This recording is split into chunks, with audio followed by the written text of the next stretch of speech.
Praise the Lord. தேவனுடைய நாமத்துக்கு மகிமை உண்டாவதாக. நீங்க நல்லா இருப்பீங்க, நிச்சயமாய் நீங்க ரொம்ப நல்லா இருப்பீங்க. ஆமென். இந்த காலை வேளையில் ஆண்டவருடைய வார்த்தை உங்களுக்கு முன்பாய் வைக்கிறேன். 1 ராஜாக்கள் 19ஆம் அதிகாரம் 7ஆம் வசனம் இப்படியாய் சொல்லுகிறது. கர்த்தருடைய தூதன் திரும்ப 2ஆம் தரம் வந்து அவனை தட்டி எழுப்பி, எழுந்திருந்து போஜனம் பண்ணு, நீ பண்ண வேண்டிய பிரயாணம் வெகு தூரம், நீ பண்ண வேண்டிய பிரயாணம் வெகு தூரம். இந்த காலை வேளையில் இந்த சத்தத்தை கேட்டுக்கொண்டு இருக்கிற அன்பு சகோதரனே, சகோதரியே, ஒருவேளை நீங்க பயந்து போயிருக்கலாம். எதிர்காலத்தை குறித்து நீங்கள் பயந்து போயிருக்கலாம். சூழ்நிலைகளை பார்த்து நீங்கள் பயந்து போயிருக்கலாம். எதிரிகளை பார்த்து நீங்கள் பயந்து போயிருக்கலாம்.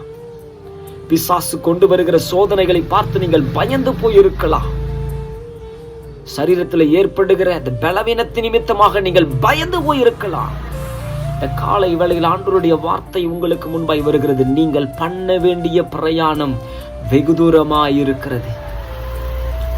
எலியா தீர்க்கதரிசி யெசபேலுக்கு பயந்து ஓடி போய் ஒரு சூறை செடியின் கீழே படுத்துகிறார். தன் ஜீவனை காத்துக்கொள்ள ஓடி போய் பயந்து படுத்துகிறார். ஆனால் ஆண்டவருடைய வார்த்தை, ஆண்டவருடைய தூதன் சொன்னார், நீ பண்ண வேண்டிய பிரயாணம் வெகு தூரமாயிருக்கிறது.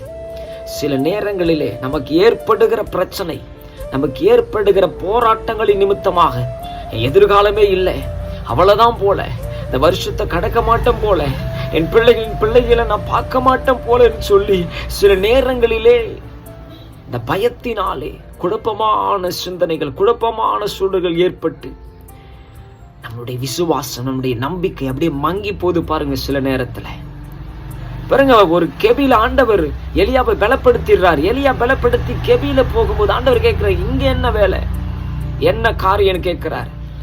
ஆண்டவருக்கு அந்த காரியம் பெருசாவே இல்லை பாருங்க. எந்த இடத்துல இங்க 19ஆம் அதிகாரத்துல அதை பத்தி ஆண்டவர் பேசவே இல்லை. நீ தீர்க்க தரிசனம் போய் சொல்லு, உன் வேலையை நீ செய், நான் பார்த்துக்கிறேன் உன்னை.